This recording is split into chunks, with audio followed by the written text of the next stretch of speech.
नमस्कार, पोखरा न्यूजमा स्वागत छ। सुरु गरौं अहिलेसम्मका मुख्य समाचारबाट।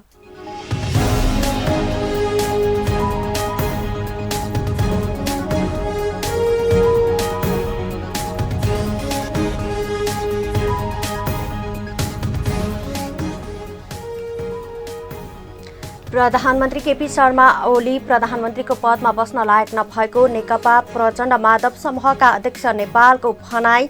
अर्का अध्यक्ष प्रचण्ड भन्छन् ओलीले सबैको सहमति गरे। संसद पुनर्स्थापनाको विकल्प नभएको विभिन्न राजनैतिक दलका नेता तथा कानून व्यवसायीहरूको भनाई। प्रधानमन्त्रीले संसदमाथि अनाधिकृत आक्रमण गरेको आरोप।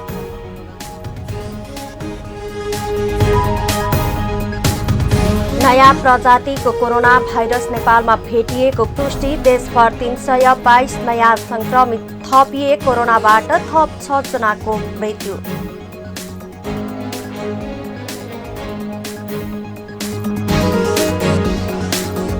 स्याउमा सुनौलो भविष्य खोज्दै मुस्ताङवासी। उत्पादन राम्रो भए पनि बजारीकरणका लागि बाटोको समस्या भएको भन्दै चिन्ता व्यक्त।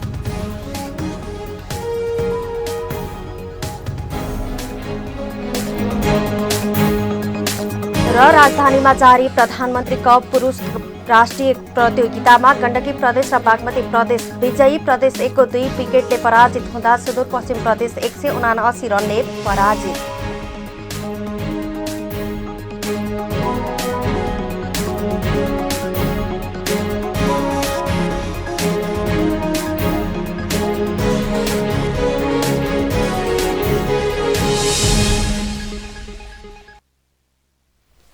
अब समाचार विस्तारमा। नेपाल कम्युनिस्ट पार्टी नेकपा पुष्पकमल दाहाल प्रचण्ड माधव कुमार नेपाल पक्षका अध्यक्ष माधव कुमार नेपालले प्रधानमन्त्री केपी शर्मा ओलीले अधिकारको दुरुपयोग गरेकाले प्रधानमन्त्रीको पदमा बस्न लायक नरहेको बताउनु भएको छ। काठमाडौँमा आयोजित आफू पक्षधर अखिल नेपाल महिला संघको दोस्रो पूर्ण बैठकलाई सम्बोधन गर्नुहुँदै अध्यक्ष नेपालले प्रधानमन्त्री ओलीले प्रधानमन्त्रीको रूपमा अधिकारको दुरुपयोग गरेकाले पदमा बस्न लायक नभएको बताउनु भएको हो। अध्यक्षको कर्तव्य पालना नगरेका कारण पार्टी अध्यक्षको रूपमा बस्न लायक नरहेको उहाँको भनाइ छ।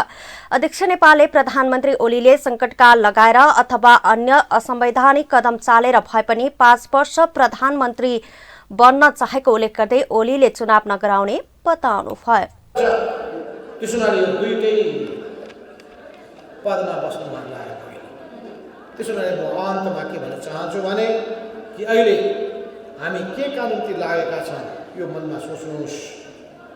केपीको विरोध होइन, कम्युनिस्ट आन्दोलनको वृद्धिका लागि, समाजको रूपान्तरण परिवर्तनका लागि हामी तथ्य प्रमाण पठाइदिन्छौँ, तर्क पठाइदिन्छौँ र कार्यकर्ताहरू नेताहरूलाई देशव्यापीमा तपाईँहरूको साथमा पठाउँछौँ।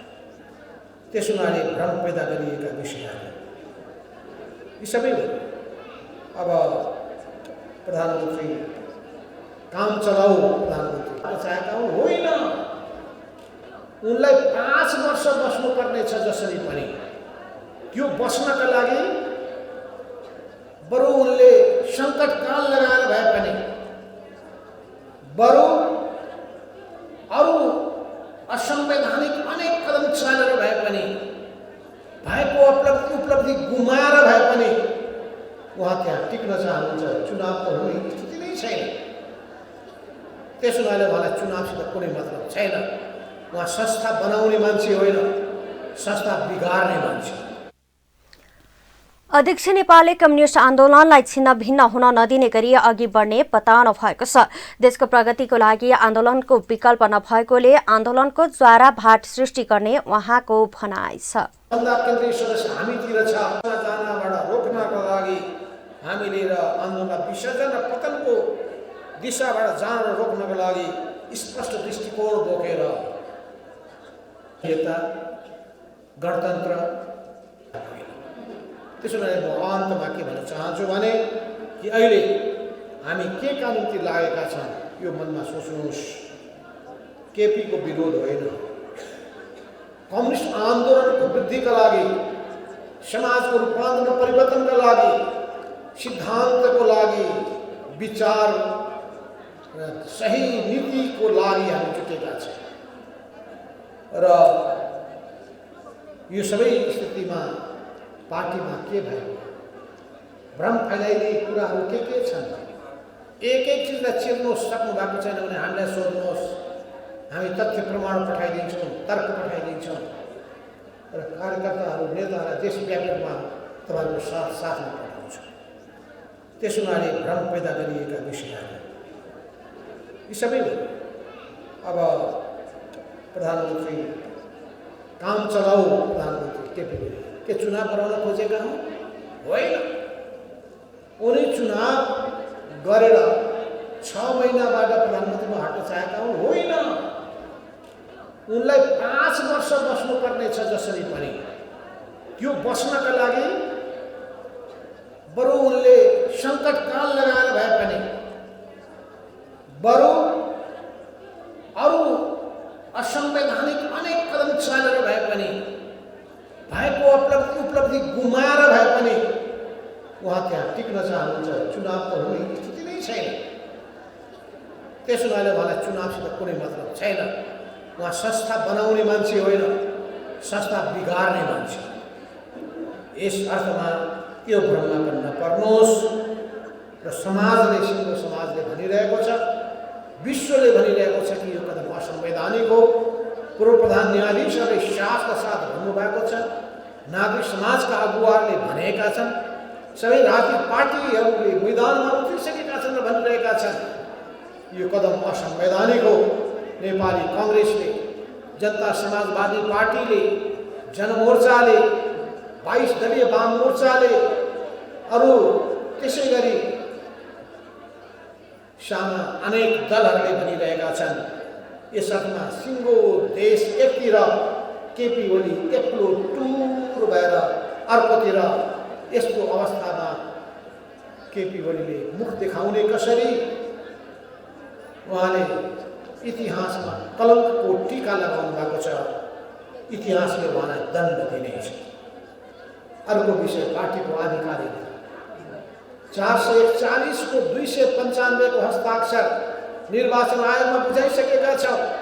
315 को समर्थन हामीले पाएका छौँ। 70% भन्दा केन्द्रीय सदस्य हामीतिर छ भने पार्टी यो आधिकारिक नभएर उहाँले पार्टीको आधिकारिकता र सूर्य चिन्ह कसैले खोज्न नसक्ने दाबी गर्नु भएको छ। केपी शर्मा ओलीले निर्वाचन आयोगमा नेकपा एमाले दर्ता गरेर अस्ताउँदो सूर्य चिन्ह लिएको जिकिर गर्दै उहाँले केही ओलीको त्यही चुनाव चिन्ह हुने र आफूहरूको सूर्य चिन्ह कसैले खोज्न नसक्ने बताउनु भएको छ। नेपाल कम्युनिस्ट पार्टी नेकपा पुष्पकमल दाहाल प्रचण्ड माधव कुमार नेपाल पक्षका अध्यक्ष पुष्पकमल दाहाल प्रचण्डले पार्टी एकीकरणको बेला गरिएका सहमतिमा केपी ओली इमानदार नभएका कारण पार्टीमा समस्या आएको बताउनु भएको छ। काठमाडौँमा आयोजित आफू पक्षधर अखिल नेपाल महिला संघको दोस्रो पूर्ण बैठकलाई सम्बोधन गर्दै अध्यक्ष प्रचण्डले पार्टी एकता गर्दाखेरि तय गरिएको विचार र विधि पद्धतिको कार्यान्वयनमा प्रधानमन्त्री ओलीले इमानदारिता नदेखाएका कारण अहिलेको परिस्थितिको सिर्जना भएको बताउनु भएको हो। उहाँले पार्टीभित्र व्यक्तिगत र पदको लागि संघर्ष नभएको भन्दै विचार विधि तथा पद्धतिको संघर्ष भएको बताउनु भयो। राजनीतिक प्रतिवेदन तथा पार्टीको विधान अनुरूप चले नचलेको हेरेर को सही र को गलत छुट्याउन उहाँले कार्यकर्तालाई अनुरोध गर्नुभयो। प्रधानमन्त्री ओलीले पार्टी एकताको बेलामा गरेको सहमति समझदारी तथा निर्णयको अतिक्रमण गरेपछि पार्टीमा समस्या सुरु हुन थालेको उहाँको भनाइ छ। त्यो गर्ने भन्ने सहमति पनि थियो। तपाईहरुले देख्नुभयो अहिले माधवजी अध्यक्ष भइसकेपछि र हामीले आलो पालो भनेपछि अस्तिको स्थायी समितिको बैठक माधवजीले अध्यक्षता गर्नुभयो। माइनेटमा 1 नम्बरमा माधवजीको नाम छ। फेरि अस्तिको मात्रै चाहिँ स्थायी समितिको बैठक मैले अध्यक्षता गरेँ, त्यहाँ मेरो नाम 1 नम्बरमा छ। अर्को बैठक माधवजीले गर्नुहुन्छ, उहाँको 1 नम्बरमा हुन्छ, अर्को पटक मैले गर्छु। यही निर्णय केपीले पालन गरेको भए आज पार्टी र देशमा यो सङ्कट आउँथ्यो त? बिल्कुल आउँदैन थियो। तपाईहरुले गहिरो गरी बुझ्नुपर्ने कुरा यहाँ छ। अनि नेतृत्वको खालि पार्टीको नेतृत्वको मात्रै कुरा थिएन। हामीले तपाईहरुले सुन्नुभएको छ राष्ट्रिय सभागृहबाट हामीले वाम गठबन्धनको घोषणा गर्दै गर्दा र पार्टी एकताको कुरा गर्दै गर्दा केपी ओली नै हो। जेट चलाउन त दुईटा पाइलट चाहिन्छ नि, हामी दुईटा पाइलट भइयो बराबरी हैसियतका भन्ने भएको थियो। हामीले हैसियत बराबरी भनेको हो दुईटा अध्यक्षको। तर पछि जेट उडाउने बेलामा अर्को पाइलटलाई तपाईँ पछाडि बस्नुहोस् म एक्लै हाँक्छु भनेपछि त समस्या सुरु भयो नि त। अध्यक्ष प्रचण्डले पार्टीलाई बलियो बनाउने आफ्नो मनसाय भएको भए पनि प्रधानमन्त्री ओलीको शक्ति केन्द्रित गर्ने मनसाय मात्रै भएको जिकिर गर्नुभयो। ओलीले सबै सहमतिकृत गरेको कारण प्रतिगामी सोच रहेछ भन्ने प्रमाणित भएको उहाँको भनाइ छ। प्रतिनिधि सभा विघटनको मुद्दा सर्वोच्च अदालतमा पुगेकोले आफूहरूले आधिकारिकता पाउने विश्वास व्यक्त गर्दै उहाँले आफूहरू जनताको अदालतमा जाने उहाँले बताउनुभयो। अघि माधवजीले भन्नुभयो झापा विद्रोहको सन्दर्भ या अरू सन्दर्भ महिला नेत्रीहरूले खेलेको भूमिका न्युजहरूमा देखा पर्न थालेको थियो। एउटा तानाशाही प्रवृत्ति, एउटा निरङ्कुश प्रवृत्तिले यी सबै उपलब्धि थियो। हजारौं शहीदहरू, हजारौं योद्धाहरू, आन्दोलनका लाखौं जनताको थियो। या हामी राजनीतिक पार्टीले तपाईहरुले देख्नुभयो अहिले सबै राजनीतिक दल नागरिक समाज गर्दा संसार आश्चर्यचकित भएको थियो नेपाललाई देखेर। नेपाल केपी एउटा खलनायकको रूपमा गएको हुनाले अहिले हाम्रो जिम्मा फेरि एकचोटि सुशासनको निम्ति, सामाजिक न्यायको निम्ति, आर्थिक विकास र समृद्धिको निम्ति, समाजवादको आधार तयार पार्नको निम्ति धेरै समय पर्दैन। मैले धेरै समय पर्ने देख्दिनँ। एकाध महिना हामी जुर्मुराएर उठ्ने बित्तिकै हाम्रो जित हुन्छ, तानाशाही हार्छ। हामीले 2100 वर्ष पुरानो राजतन्त्र। अध्यक्ष प्रचण्डले आन्दोलनलाई निरन्तरता दिने बताउनुभयो। माघ 16 गतेपछि आम हडताल नै गर्नुपर्ने अवस्था आउन सक्ने भन्दै उहाँले कार्यकर्तालाई तयार रहन निर्देशन समेत दिनुभयो। सर्वोच्च अदालतको संवैधानिक इजलासमा जारी प्रतिनिधि सभा विघटन सम्बन्धी मुद्दा सोमबारको बहसपछि आजको लागि सारिएको छ। सोमबारको बहसमा रिट निवेदकका तर्फबाट अधिवक्ताहरू दिनमणि पोखरेल र सरोज कृष्ण घिमिरेले प्रतिनिधि सभा विघटनको अधिकार प्रधानमन्त्रीलाई नभएको जिकिर गर्नुभएको थियो। अधिवक्ता द्वयले प्रधानमन्त्रीले बहुमतको सरकार बनाउन नसके राजीनामा दिनुपर्ने तर संसद विघटनको अधिकार संविधानमा नभएको बताउनुभयो। मुद्दा हेर्दा हेर्दैमै राखिएको र सुनवाई मंगलबार पनि हुने जनाइएको छ। राजनीतिक दलका नेता तथा कानून व्यवसायीहरूले प्रतिनिधि सभा पुनर्स्थापनाको विकल्प नभएको बताएका छन्। सोमबार गणेशमान सिंह तथा शहीद स्मृति शान्ति प्रतिष्ठानको आयोजनामा काठमाडौँमा भएको संसद विघटन संवैधानिक एवं राजनीतिक अन्योलता र त्यसको निरूपण विषयक अन्तर्क्रिया कार्यक्रममा बोल्दै राजनीतिक दलका नेता तथा कानून व्यवसायीहरूले प्रतिनिधि सभा पुनर्स्थापनाको विकल्प नभएको बताएका हुन्। जनता समाजवादी पार्टी नेपालका अध्यक्ष डाक्टर बाबुराम भट्टराईले प्रतिनिधि सभा पुनर्स्थापनाको निम्ति संघर्ष आवश्यक रहेको बताउनुभयो। लोकतन्त्र संविधान प्रतिको निष्ठा जाहेर गर्दै राजनीतिक दल, नागरिक समाज लगायतले शक्ति प्रदर्शन गर्न सके अदालतले संविधानभित्रै रहेर निर्णय गर्ने उहाँको भनाइ छ। प्रतिनिधि सभा विघटनमा अन्तर्क्रिया अन्तर्राष्ट्रिय शक्तिको पनि गलत चलखेल भएको रहेको भन्दै उहाँले शक्ति प्रदर्शनबाट त्यस्तो चलखेल रोकिने पनि बताउनुभयो। उहाँले प्रतिनिधि सभालाई जीवित गर्नुपर्नेमा जोड दिनुभयो। विकल्प हुँदै संघर्ष भनेको सशस्त्र संघर्ष मात्रै होइन, शान्तिपूर्ण संघर्ष र हिंसात्मक संघर्ष यी निरपेक्ष कुराहरू होइन, यी सिद्धान्त होइन। सिद्धान्त भनेको त अग्रगमन, जनताको मानव जातिको त खुसियाली, त्यसको निम्ति लागि पर्ने, त्यसको निम्ति प्रयत्न गर्ने कुरा सिद्धान्त हो। तर त्यसको चाहिँ रूपहरू, बाटाहरू फरक फरक हुन्छन्। त्यसैले शान्तिपूर्ण कि हिंसात्मक भन्ने कुरा परिस्थितिले निर्धारण गर्ने कुरा हो। निरपेक्ष ढङ्गले शान्ति, निरपेक्ष ढङ्गले हिंसा भन्ने चाहिँ हुँदैन। बिपी कोइराला र पुष्पलालहरू नै रामराजा, यी तीनजनालाई म किन नाम लिइरहेको छु भने यिनै उदाहरण छन्। विश्वकै इतिहासतिर नजाउँ, जर्ज वासिङटनदेखि लिएर थुप्रै मान्छेहरूले विभिन्न देशमा क्रान्ति गर्दै गएछ। सबै चिज खोसिएछ, बाह्य शक्तिहरू पनि चल्ती गर्न आएछन् भने अनि के त्यति बेला चाहिँ हातमा दही जमाएर हामी बस्ने? जब लोकतन्त्र नै जान्छ, जब देशमाथि नै यो जटिल भूराजनीतिको अवस्थामा चाहिँ हस्तक्षेप हुन थाल्छ, जो नकार्न सकिँदैन। तपाईँहरूले देख्नु भएको छ नि, सिरिया, इराक, अफगानिस्तान हाम्रै जीवनकालमा यही दशकभित्र भएको हामीले देखेका छैनौँ। त्यो स्थिति आयो भने के गर्छौँ? हामी राम नाम जपेर बस्छौँ? बस्नु हुँदैन, मेरो पनि बस्नु हुँदैन। नेपाली कांग्रेसका नेता कृष्णप्रसाद सिटौलाले जनताको सार्वभौमिकतालाई प्रतिनिधित्व गर्ने संसद कम्युनिस्ट पार्टीको आन्तरिक कलहलाई व्यवस्थापन गर्न नसक्दा विघटन गरिएको बताउनुभयो। प्रधानमन्त्री ओलीले आफ्नै पार्टीको नेताहरूको रिसमा संसदमा आगो लगाएको उहाँको भनाइ छ। संविधानले प्रधानमन्त्रीको तानाशाहलाई रोकेको भए पनि प्रधानमन्त्री ओलीले संसदमाथि अनाधिकृत आक्रमण गरेको उहाँले बताउनुभयो। म्यानेजमेन्ट गर्न सकेन भनेर अनि आफ्ना अरू प्रतिस्पर्धी नेताहरूसँग उठेको रिस उहाँले ठट्टै आगो लगाइदिनु संसद पाइँदैन। त्यो सरासर सट्टै एउटा सामान्य तरिकाले सोच्दा पनि सरासर गलत हो। एउटा कुरा जस्तो कि राजनीतिक दृष्टिकोणले उहाँले जुन कुरा भन्दै हुन्छ नि, अहिले संसदमा मैले यस्तो गर्न पाएन, यस्तो गर्न खोजेँ, के पनि छैन त्यो कुरा। उहाँले संसदमा जे ल्याउनु छ पास भएको छ। अहिलेसम्म संसदको 3 वर्ष मूल्याङ्कन गर्दा हामीले उहाँले जे ल्याएको छ पास भएको छ।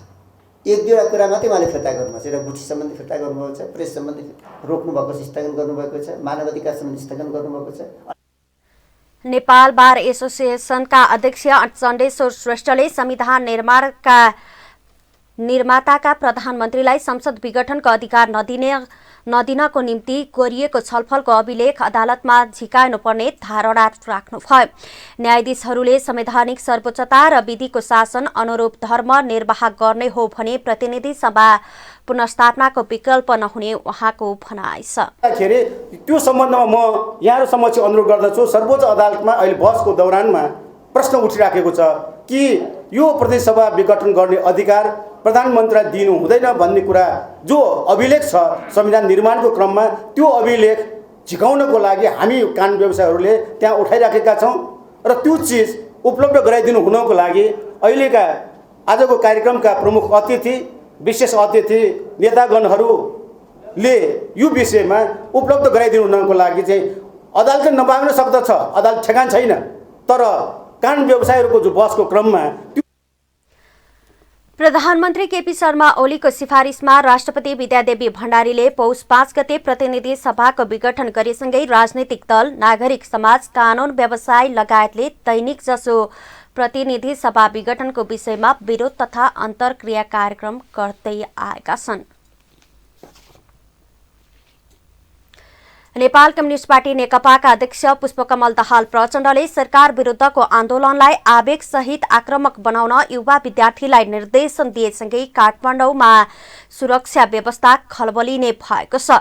अध्यक्ष प्रचण्डले अहिलेसम्मको आन्दोलनले सरकारलाई कुनै असर नगरेपछि सडकमा टाउको फुटाउने गरी आन्दोलन हुने र त्यसको नेतृत्व आफैले गर्ने अभिव्यक्ति दिएपछि सुरक्षा चुनौती थपिएको छ। यसै सन्दर्भमा सुरक्षा चुनौती व्यवस्थापन र आगामी निर्वाचनमा प्रहरीको तयारी बारे हाम्रा प्रतिनिधिले नेपाल प्रहरीको प्रवक्ता प्रहरी वरिष्ठ उपरीक्षक वसन्त राज कुँवरसँग प्रतिक्रिया लिएको छ। कार्यविधि अपनाएर सम्पूर्ण कुरालाई व्यवस्थापन गर्ने हकमा नेपाल प्रहरी एकदमै दृढ छ र त्यो किसिमको कार्यक्षमता नेपाल प्रहरीले प्रदर्शन गरेको पूर्व इतिहास पनि छ र त्यही अनुसार हामी व्यवस्थापन गर्छौँ। प्राथमिकता काठमाडौँ उपत्यकै हो। मतलब सभा जुलुस विरोधका प्रदर्शनको केन्द्रबिन्दु पनि काठमाडौँ हो। त्यसकारणले काठमाडौँको हकमा एक स्तरमा चाहिँ आधारभूत खालका चाहिँ बन्दोबस्तीका सामानहरू उपकरणहरू छन्, त्यसलाई चाहिँ अधिकतम प्रयोग गरेर जुन कानुनले प्रदान गरेको कार्यविधिहरू छ, मानवाधिकारका चाहिँ आधारभूत सिद्धान्तलाई पालन गर्दै आफ्नो क्षमता, अनुभव, व्यावसायिकतालाई प्रदर्शन गर्ने सन्दर्भमा नेपाल पुलिसले सबै कुरालाई व्यवस्थापन गरेर जुन अहिलेको जुन सुरक्षा चुनौतीहरू छन् त्यसलाई व्यवस्थापन गर्ने सन्दर्भमा हामी तयारी हालतमा छौँ र त्यो विश्वास दिलाउन पनि चाहन्छौँ। निर्वाचनको घोषणा भइसके पश्चात आगामी वैशाखमा हुने निर्वाचन परियोजनको लागि नेपाल प्रहरीले केन्द्रीय स्तरमा केन्द्रीय निर्वाचन तयारी तथा समन्वय समिति गठन गरेको छ, जसमा कार्य तथा अपराध अनुसन्धान विभागको प्रहरी अतिरिक्त महानिरीक्षकको नेतृत्वमा 37 सदस्यीय टोली गठन गरेर आफ्नो काम कारबाही सुरु गरेको छ। नेपालमा नयाँ प्रकारको कोरोना भाइरसको संक्रमण देखिएको स्वास्थ्य तथा जनसङ्ख्या मन्त्रालयले पुष्टि गरेको छ। मन्त्रालयका अनुसार बेलायतबाट केही दिन अघि नेपाल फर्किएका मध्ये 8 जनामा कोभिड-19 पुष्टि भएको थियो। त्यसपछि उनीहरूलाई निगरानीमा राखिएको थियो। त्यसमध्ये 3 जनाको नमुना हङकङ स्थित प्रयोगशालामा पठाइएको थियो। गत पुस 27 गते विश्व स्वास्थ्य संगठनको सहयोगमा उनीहरूको नमुना हङकङ पठाइएको थियो। इमेल मार्फत प्राप्त भएको नतिजामा 3 जनामा नयाँ प्रकारको कोरोना भाइरस फेला परेको मन्त्रालयले जनाएको छ। उनीहरूमा बेलायतमा देखिएको नयाँ प्रजातिको भाइरसको संक्रमण पुष्टि भएको मन्त्रालयको विज्ञप्तिमा उल्लेख गरिएको छ। मन्त्रालयका अनुसार उनीहरू 67 र 32 वर्षका 2 पुरुष र 28 वर्षीय 1 महिला हुन्। तीमध्ये अहिले 2 जनाको PCR परीक्षण गर्दा भाइरस मुक्त देखिसकेको छ भने पोजिटिभ देखिएका अर्का व्यक्ति पनि लक्षण मुक्त भएको बताइएको छ। मन्त्रालयले जबसम्म इसरोको भ्याक्सिन नेपालमा उपलब्ध हुँदैन त्यतिन्जेलसम्म सबैले सावधानी अपनाउनु पर्नेमा पनि जोड दिएको छ। संक्रमणबाट बच्न रोकथामका मुख्य उपाय अपनाउन पनि आग्रह गरेको छ। नेपालमा सोमबार थप 322 जनामा कोरोना संक्रमण पुष्टि भएको छ। स्वास्थ्य तथा जनसङ्ख्या मन्त्रालयका अनुसार पछिल्लो 24 घण्टामा थप 4306 जनाको PCR गरिएकोमा 198 जना पुरुष र 124 जना महिला गरी जम्मा 322 जनामा नतिजा पोजिटिभ देखिएको हो। यो सँगै नेपालमा कोरोना संक्रमितको संख्या 2,67,644 पुगेको छ। पछिल्लो 24 घण्टामा थप 374 जना निको भएसँगै निको हुनेको कुल संख्या 2,69,818 पुगेको मन्त्रालयले जनाएको छ।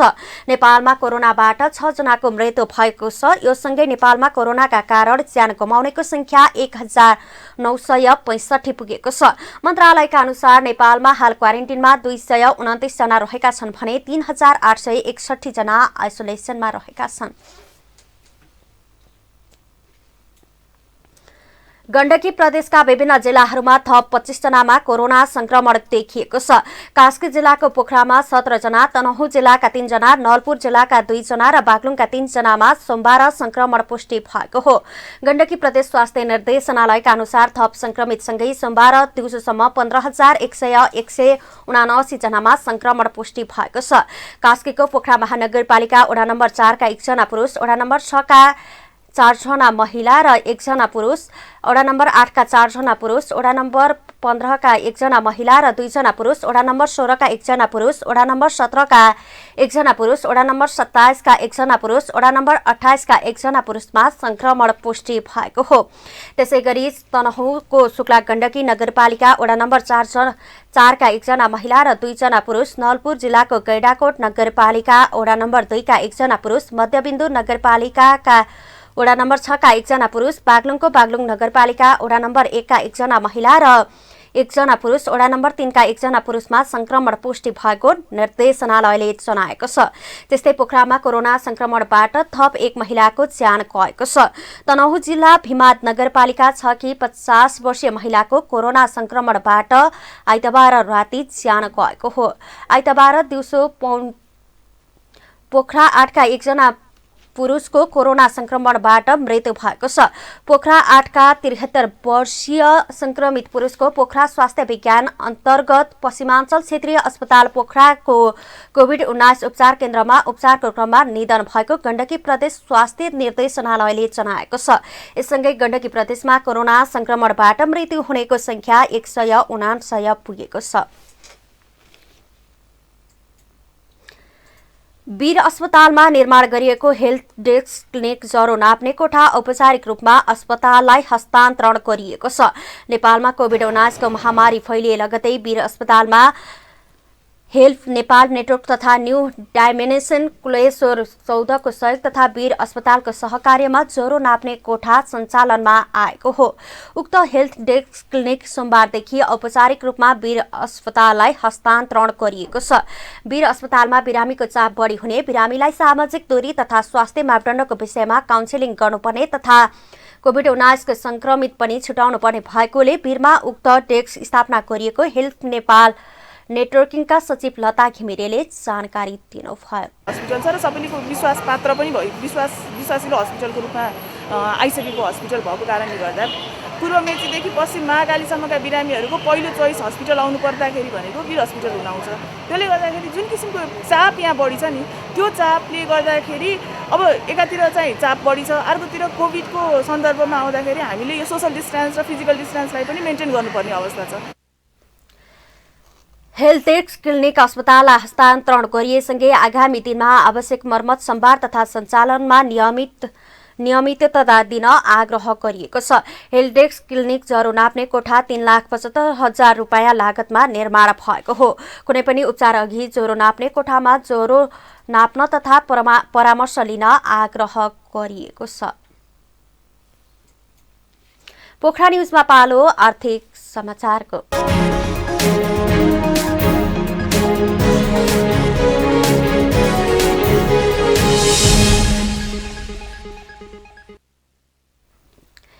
हिमालपारीको जिल्ला मुस्ताङका किसान यतिखेर स्याउको कलमीमा जुटेका छन्। हिमाली क्षेत्रमा व्यावसायिक कृषिको महत्त्वपूर्ण विकल्प बनेको स्याउ खेतीका लागि पुस माघको समयमा कलमी गर्ने, स्याहार सुसार गर्ने एवं लाग्न सक्ने सम्भाव्य रोगबाट जोगाउन रोग प्रतिरोधात्मक औषधि एवं अन्य कीटनाशक औषधि प्रयोग गर्ने बेला आएको हो। पछिल्लो वर्ष बढ्दै गएको जलवायु परिवर्तनको असर समेतका कारण विगतमा मुस्ताङको तल्लो भेगमा हुने गरेको स्याउ खेती बिस्तारै माथिल्लो भेगतर्फ सर्दै गएको स्थानीय कृषकहरूको अनुभव छ। स्वादका दृष्टिबाट अन्य स्थानभन्दा मुस्ताङका स्याउ कास्की, काठमाडौँ, चितवन लगायत जिल्लामा सर्वसाधारणको रोजाइमा पर्दै गएको छ। बजारमा सर्वसाधारणले पाएसम्म मुस्ताङको स्याउ नै खोज्ने गरेको लामो समयदेखि पोखरामा स्याउको व्यापार गर्दै आउनुभएका शान्ति माया पौडेलले बताउनुभयो। पोखराका फलफूल बिक्री केन्द्रदेखि डोकामा स्याउ बोकेर बेच्न हिँड्ने व्यापारी तथा मुस्ताङको स्याउ भनी आउने ग्राहकलाई आकर्षित गरिरहेको देखिन्छन्। मुख्य याममा मुस्ताङमा नै स्याउको थोक मूल्य प्रति किलो 100 रुपियाँ भन्दा बढी पर्ने गरेको र पोखरा, काठमाडौँ लगायत शहरमा 180 देखि 250 सम्म बिक्री हुने गरेको व्यापारीहरू बताउँछन्। सफल कृषकका रूपमा राष्ट्रपतिबाट पुरस्कृत हुनुभएका शान्तिमायाले मुस्ताङको स्याउको माग पोखरा सहित काठमाडौँ, चितवन लगायतका देशका मुख्य शहरमा बढिरहेको बताउनुभयो। स्याउको राम्रो उत्पादन भए पनि स्याउको बजारीकरणका लागि बाटोको समस्या कायमै भएको छ। जुमसुमबाट बेनी हुँदै पोखरासम्म आउने बाटोलाई व्यवस्थित गर्नुपर्ने र बाटो लगायत समस्याका कारण समयमा नै स्याउ ढुवानी गर्न नसक्ने अवस्थालाई दृष्टिगत गरी कोल्ड स्टोर स्थापनामा सरकारले चासो दिनुपर्छ। मुस्ताङमा स्याउ खेतीको व्यावसायिकता 2022 पछि मात्र सुरु भएको पाइन्छ। विक्रमसम्म 2022मा तत्कालीन कृषि मन्त्रालय, फल उद्यान विभागले भारतीय राजदूतावासको सहयोगमा भारतको कश्मीरबाट स्याउको बिरुवा ल्याएर वितरण गरिएको थियो। राष्ट्रिय वाणिज्य बैंक लिमिटेडले आफ्नो 56औं वार्षिक उत्सव मनाएको छ। सोमबार सिंहदरबार प्लाजा काठमाडौँमा रक्तदान कार्यक्रमको आयोजनाका साथै 56औं वार्षिक उत्सव मनाएको हो। पछिल्लो समय बैंकहरूको प्रतिस्पर्धा चलेको छ। कसले छिटो छरितो सेवा गर्ने तथा कसले के कस्ता नयाँ कार्यक्रमहरू ल्याउने भन्नेमा प्रतिस्पर्धा चलिरहेको छ। डिजिटल युगमा प्रवेश गरेसँगै कुन बैंकले डिजिटल माध्यमबाट कसरी गुणस्तरीय सेवा प्रवाह गर्ने भन्नेमा प्रतिस्पर्धा भइरहेको बेला राष्ट्रिय वाणिज्य बैंकले आफू डिजिटल माध्यमबाट नयाँ सेवामा गइरहेको बताएको छ। खास गरी कोभिड-19 को संक्रमणपछि लेस क्याश ट्रान्जेक्सन गर्दै डिजिटलको माध्यमबाट कारोबार अगाडि बढाउने र यसलाई निरन्तरता दिने राष्ट्रिय वाणिज्य बैंकका लिमिटेडका प्रमुख कार्यकारी अधिकृत किरण कुमार श्रेष्ठले बताउनुभयो। जस्तोसुकै विषम परिस्थितिमा पनि बैंकिङ कारोबारलाई सुचारू राख्ने तथा वैकल्पिक माध्यम अपनाएर भए पनि बैंकको गतिविधि अगाडि बढाउने उहाँको भनाइ छ। र यो हामीले यो कोभिड-19 को स्थितिहरू आइसकेपछि हामीले हाम्रो प्रविधिलाई पनि हामीले परिवर्तन गरेका छौँ। हिजो जुन ढङ्गले हामीले फिजिकल रूपले एकअर्कालाई भेट गरेर हामी कारोबार गर्थ्यौँ भने यसलाई चाहिँ लेस क्यास ट्रान्जेक्सन गर्दै डिजिटलको माध्यमबाट चाहिँ कारोबारहरू अगाडि बढाउने र यसलाई निरन्तरता दिने कुराहरू हामीले अगाडि गरिरहेको त्यसो भएको हुनाले हामी ग्राहकलाई नयाँ सेवा सहज तरिकाले कसरी दिने भनेमा राष्ट्रिय वाणिज्य बैंक गम्भीर रहेको उपकार्यकारी अधिकृत सरस्वती अधिकारीले बताउनुभयो। कम ब्याजमा कर्जा दिने तथा निक्षेपकर्तालाई बढी ब्याज दिएर बैंक ग्राहक पहुँचको पहिलो नम्बरमै रहेको उहाँको भनाइ छ। देश विदेशमा रहेको नेपालीहरूमा डिजिटल माध्यमबाट पुग्ने तथा नयाँ सेवामा जाने प्रयासमा रहेको उहाँले बताउनुभयो। ब्याज कम ब्याजमा कर्जा दिने र बढी ब्याज निक्षेपकर्ताहरूलाई समेत बढी ब्याज दिएर चाहिँ कसै व्यवसाय एक नम्बरकै भन्नुपर्छ निक्षेपमा, होइन। गाउँ-गाउँमा वित्तीय पहुँच पुर्याउनु राष्ट्रिय वाणिज्य बैंक डिजिटल प्रणाली मार्फत क्यासलेस ट्रान्जेक्सनलाई बढी प्राथमिकता दिएर अघि बढेको राष्ट्रिय वाणिज्य बैंक लिमिटेड ब्रान्च अपरेसन विभागका प्रमुख सरोज बस्नेत बताउनुहुन्छ। प्रणालीहरू आइरहेका छन्, ती प्रणालीहरूलाई अँगालेर अगाडि बढिरहेको छ। जस्तै अहिले हजुरहरूले देख्नुहुन्छ क्युआर कोड पसलमा जाँदाखेरि देख्न सकिन्छ, तरकारी बजारमा जाँदा देख्न सकिन्छ। त्यसै गरेर हामीले अहिले पस मेसिनहरू पनि पसलमा गाउँ-गाउँमा पुर्याइरहेका छौँ। ब्रान्चलेस ब्याङ्किङबाट पनि हामी अहिले यो क्यासलेसमा गइरहेका छौँ। राष्ट्रिय वाणिज्य बैंक लिमिटेड क्रमशः डिजिटल माध्यममा प्रवेश गरेको छ। बजारमा प्रतिस्पर्धामा उत्रिन डिजिटल माध्यमबाट नयाँ सेवा सुविधा दिनुपर्नेमा आफ्नो ध्यान गएको राष्ट्रिय वाणिज्य बैंकले बताएको छ। पोखरा न्यूजमा पालो अन्तर्राष्ट्रिय समाचारको।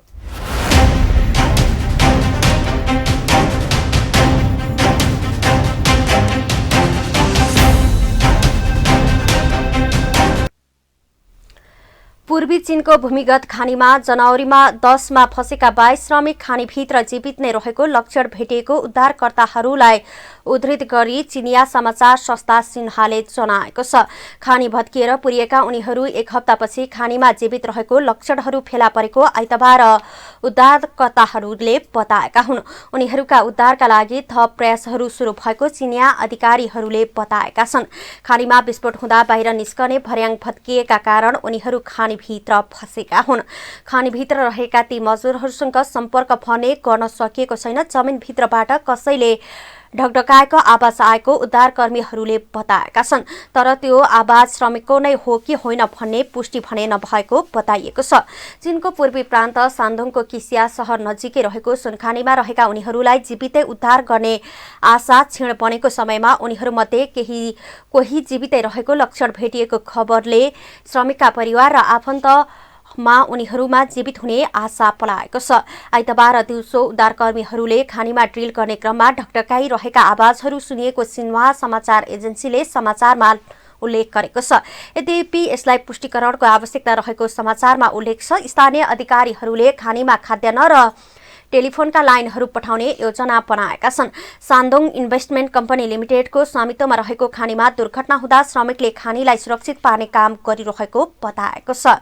विस्फोटनको विषयलाई लिएर खानीसँग जोडिएका 2 अधिकारीलाई बर्खास्त गरिएको छ। सुडानको पश्चिमी डार्फर राज्यको राजधानी एरिजोनामा सशस्त्र मिलियासाद्वारा गरिएको आक्रमणमा कम्तीमा 48 व्यक्तिको मृत्यु भएको सुडानी राज्य सञ्चालित समाचार संस्था सुना न्यूज एजेन्सीले आइतबार जानकारी गराएको छ। उक्त आक्रमणमा कम्तीमा 97 व्यक्ति घाइते भएको सुनाले उपचारमा संलग्न चिकित्सक तथा अस्पताल स्रोतलाई उद्धृत गरी उल्लेख गरेको छ। शनिबार बिहानदेखि एलिजेना शहरमा भएका रक्तपातपूर्ण घटनाहरू अझै जारी रहेका छन्, जसमा तथ्याङ्क अनुसार 48 जना मारिएका र 97 जना घाइते भएका छन्। यसैबीच सुडानको मन्त्री परिषदले एलिजेनालाई अवस्थाको मूल्याङ्कन गरी अवस्थालाई शान्त बनाउन तथा राज्यमा शान्ति र स्थायित्व कायम गर्न तत्काल उच्च स्तरीय प्रतिनिधि मण्डल पठाएको जनाएको छ। महान्यायाधिवक्ता ताज अल सर अली जल हेब्राको नेतृत्वमा रहेको प्रतिनिधि मण्डलमा सुरक्षा, सैन्य र न्यायिक निकायका प्रतिनिधिहरू समेत सामेल गरिएको छ। यसैबीच पश्चिम डार्फरमा शनिबार घटना चलिरहेको समयमा स्थानीय अधिकारीहरूले स्थितिलाई नियन्त्रणमा लिन निषेधाज्ञा आदेश जारी गरेका छन्।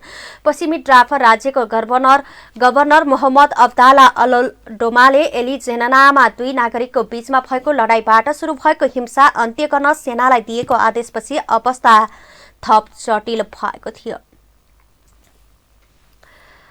पोखरा न्यूजमा पालो खेल समाचारको।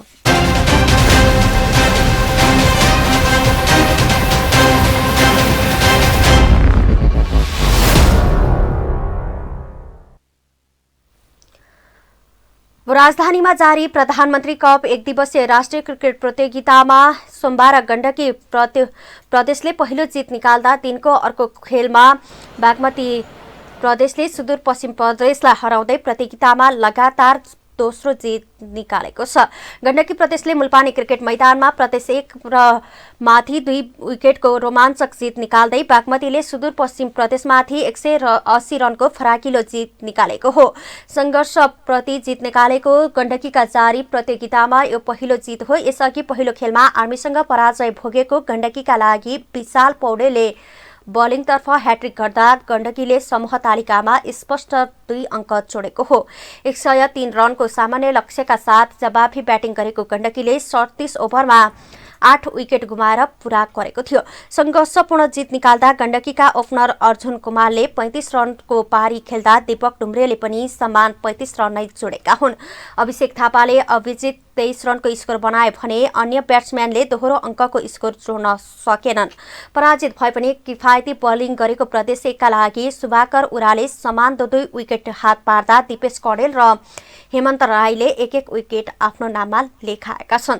यसअघि टस जितेर पहिले ब्याटिङ गरेको प्रदेश 1 ले 27.4 ओभरमा सबै विकेट गुमाएर मात्र 102 रन बनाउन सकेको थियो। प्रदेश 1 का लागि कप्तान सिद्धान्त लोहनीले 24 रन बनाए। मिनास थापा 22 रनमा आउट भएका हुन्। यस्तै शुभशङ्कर ओराले 12, दीपक पासवानले 11 र दिपेश कडेलले 10 रन बनाएका छन्। प्रदेश 1 को पारीलाई सस्तैमा समेट्ने विशाल पौडेलले ह्याट्रिक सहित 4 विकेट लिए। उनले 27 ओभरको दोस्रो, तेस्रो र चौथो बलमा विकेट लिँदै ह्याट्रिक पूरा गरेका थिए। यस्तै सुभाष भण्डारीले 4 र विपिन खत्रीले 2 विकेट लिए। जितसँगै समूह ए मा रहेको गण्डकीले 2 खेलमा 2 अङ्क जोडेको छ। गण्डकी समूहको तेस्रो स्थानमा रहेको छ भने पराजित प्रदेश 1 को यो लगातार दोस्रो हार हो भने प्रदेश 1 पुच्छारमा रहेको छ। प्रतियोगिता अन्तर्गत दिनको अर्को खेलमा बागमती प्रदेशले सुदूरपश्चिम प्रदेशलाई 189 रनको फराकिलो अन्तरले हराउँदै जारी प्रतियोगितामा लगातार दोस्रो जित निकालेको हो। बागमतीले दिएको 300 रनको लक्ष्य पछ्याउने क्रममा सुदूरपश्चिमले 21 ओभरको समाप्तिमा सबै विकेट गुमाएर मात्र 119 रन बनाउन सक्यो। सुदूरपश्चिम प्रदेशलाई सस्तैमा समेट्न बागमतीको रामनेश गिरीले 4 विकेट लिए। नन्दन यादवले 2 तथा दिपेश श्रेष्ठ, विपिन आचार्य र तिलक भण्डारीले 1-1 विकेट आफ्नो नाममा लेखाएका हुन्। यसअघि पहिले ब्याटिङ गरेको बागमतीले पुरै 50 ओभरमा 9 विकेट गुमाएर 279 रनको स्कोर बनाएको थियो। युवा ब्याट्सम्यान पृथु बास्कोटाले 84 रनको अर्धशतकीय इनिङ्स खेले। यस्तै आदिल खानले 63 रनको योगदान गरेका हुन्। कप्तान ज्ञानेन्द्र मल्ल र विपिन आचार्यले समान 32 रन जोडे। पारस खड्का 20 र आकाश थापाले 13 रन बनाएर पवेलियन फर्किएका हुन्। ईशान पाण्डेले 17 रन जोड्दा रामनेश गिरी 10 रनमा अभिजित रहे। बलिङतर्फ सुदूरपश्चिमका नारायण जोशीले 3 विकेट लिएका हुन्। भोजराज भट्ट र सन्तोष भट्टले 2-2 विकेट लिएका छिन्। लगातार जित निकालेको बागमतीले 2 खेलमा 4 अङ्क जोडेको छ। बागमती समूह बी को शीर्ष स्थानमा अटाएको छ। यसअघि बागमतीले पहिलो खेलमा नेपाल पुलिस क्लबलाई 7 विकेटले हराएको थियो भने पराजयबाट सुदूरपश्चिमले प्रतियोगिताको सुरुवात गरेको छ। प्रतियोगितामा आज त्रिवी मैदानमा लुम्बिनी प्रदेश र प्रदेश 2 तथा मुलपानी मैदानमा गण्डकी प्रदेश र कर्णाली प्रदेश बीच प्रतिस्पर्धा हुँदैछ। अब पालो मौसम समाचारको।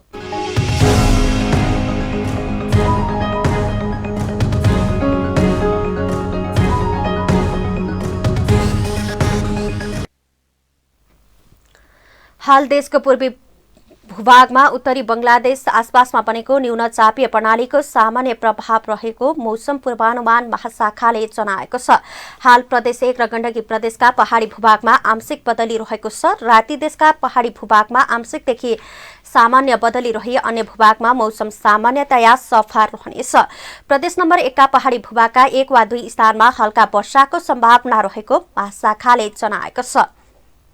अब पछिल्लो 24 घण्टाको मौसमी विवरण।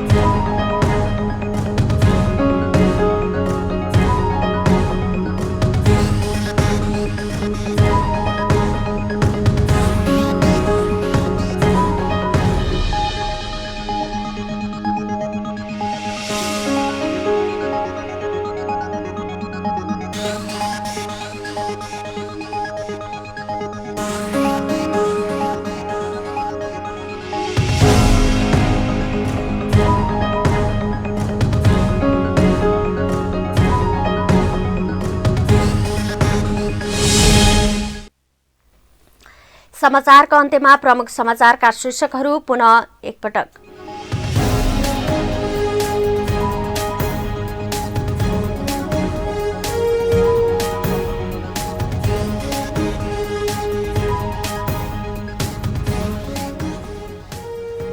केपी ओली प्रधानमन्त्रीको पदमा बस्न लायक नभएको नेकपा प्रचण्ड माधव समूहका अध्यक्ष नेपालको भनाई। अर्का अध्यक्ष प्रचण्ड भन्छन् ओलीले सबैकृत सहमति गरे।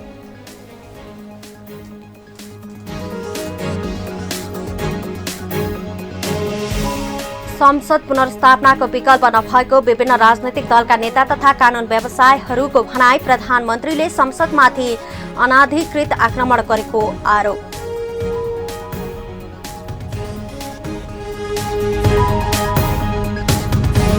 नयाँ प्रजातिको कोरोना भाइरस नेपालमा भेटिएको पुष्टि। देशभर 322 नयाँ संक्रमित थपिए। कोरोनाबाट थप 6 जनाको मृत्यु।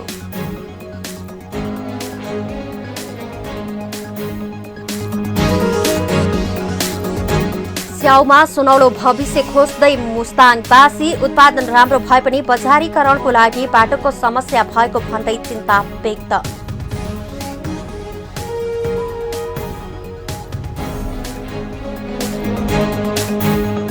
र राजधानीमा जारी प्रधानमन्त्री कप पुरुष राष्ट्रिय प्रतियोगितामा गण्डकी प्रदेश र बागमती प्रदेश विजयी। प्रदेश 1-2 विकेटले पराजित हुँदा सुदूरपश्चिम प्रदेश 179 रनले पराजित।